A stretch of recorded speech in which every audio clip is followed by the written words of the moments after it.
Hey guys, how's it going? It's Amanda. So this is the Ezviz Mini 360 Plus. It's a 1080p full HD Wi-Fi camera, and it's a great addition to your smart home because this thing comes in right now at under $70. It's $69.99 on Amazon, and it is so feature packed for that price tag. It's kind of crazy.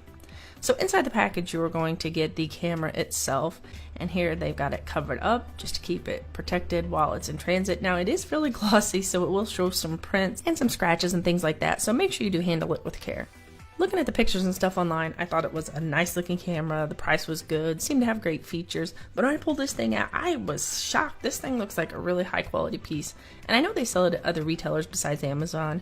I think Sam's Club and some few other places I've even seen carry this as well. But it looks great, and as you're going to see by the end of the video, it performs awesome as well. So also included in the package is some hardware and screws and drywall anchors in case you want to actually mount this thing. Here is the little diagram letting you know kind of how to do it, and that's part of the mount itself. Here we have the power brick. It's a USB one, which I'll show you here in just a little bit, that you can actually power up by other things because it's not using a whole lot of power. But the end of this is a barrel adapter. One end is a USB, the other is a barrel. So please note that you can't just use micro USB. And then there's a quick start guide you may want to refer to.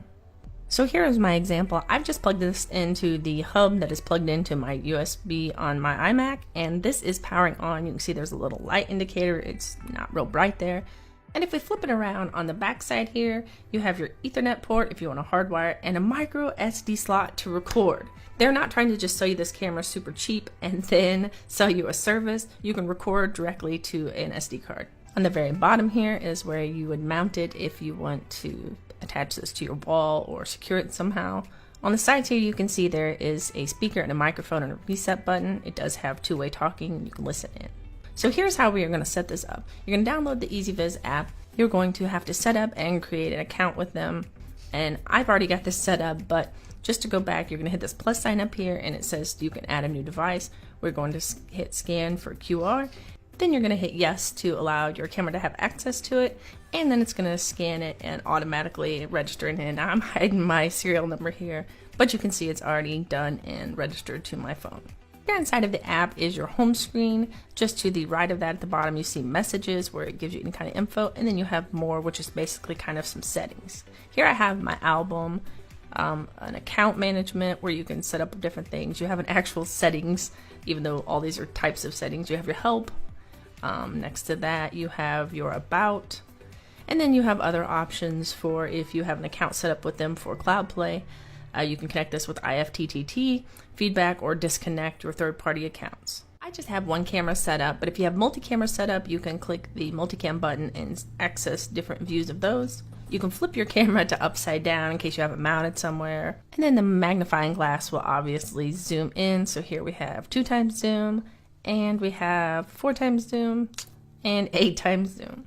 So the next row down, you can see the little directional pad, and if we click on that, that is going to allow us to change the selection of how your camera responds. So it opened up on 360 picture. Here I'm clicking pan and tilt, and you can slide up on this little, it's kind of like a little touch screen pad, and if you slide once, it just barely moves, but if you slide and hold, it's going to keep your camera scrolling in that direction. So here is a look at the camera itself, and I think this is as fast as it moves. I'm not sure if a software update can change that or if that's going to be a hardware thing, but it's not the fastest to respond, but it definitely does respond, both to manually controlling it and also controlling it by motion, which I'll show you here in just a moment as well. But the ability to pan and tilt on this thing is just awesome. I have some cameras that cost 3 times the price of this, and you just get a wide angle view. This kind of control is just awesome for this price tag. So that was a look at the pan and tilt. There's also a 360 picture mode where you can take a 360 photo, and then auto tracking, and you can turn motion on and off. So here I am just moving around, and it definitely does track me. It does get a little bit confused by my Einstein artwork. It thinks it's a face and kind of tries to focus on it, but I think that's making it smarter, not worse. But it does follow me around, and it does a good job, and I'll show you some low light examples here in a moment as well. So here we are back at the main page. You have the speak button, and oh, look at that. My motion detection notice has been push notification sent to my phone. So whether I was in this app or not, it would have sent that push notification up, which is awesome. You can turn that on or off, but I keep mine on. Next is sleep mode or privacy mode. You can do either or depending on how many times you tap it, but I really like the fact that you can tell by looking at the camera, because if you see this logo, you know that it is not recording or seeing what's going on. So if you need some privacy, or if you see the camera, you know there's the possibility that it's on.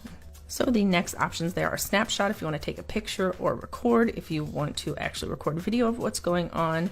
And then you have your option to the farthest right on the bottom that is video quality. So you can have standard mode if you want to record for longer times, if you know you're going to be gone for a real long time, or you can switch to high def mode. At the bottom, I tapped the video history, and here you can see you have the option for Cloud Play or just your video history on your SD card. Now, I've never signed up for the Cloud Play, but you can scroll through your timeline here and get to an exact moment in time. It also has the date there. And oop, there's another push notification. So here, I just tapped on it. You can see the notification options. It's also sent into your messages. And we go back to, once I get back on the right page here, up at the top, you can see there's the cogwheel, and that's going to open up your settings. So from there, you can change the name of your camera. Scroll down, you have audio. You can turn it on or off. There's alarm notifications, so you can turn those on or off. Without walking you through every one of them, there's just a whole bunch that you'll want to play with and get familiar with. So I've shown you kind of how it works in the daytime, but if you see here in the dark, you can see there's 2 red dots on the front. This is motion tracking right now, me as I'm recording this, and those are IR sensors, so this will work at nighttime. Please excuse my look because it's about 6 a.m. I woke up super early while it was still relatively dark in my office. I shut down all the lights, closed all the curtains, and I wanted to see how well it would track me even in the dark. Yeah, so it does a pretty good job. I was actually surprised because I can't see in my office that well, but yeah, it does work in the dark as well. So guys, I hope my examples have showed you that this is an awesome camera for the $70 price tag. In fact, I think this is an awesome camera if it was a $100 camera, maybe even a little bit more, because I have one that I think is about $150, and I think this actually has way more features as well. So guys, thank you for watching. If you guys like this video, please hit that thumbs up button, subscribe if you're new to the channel, and I'll see you guys in the next one.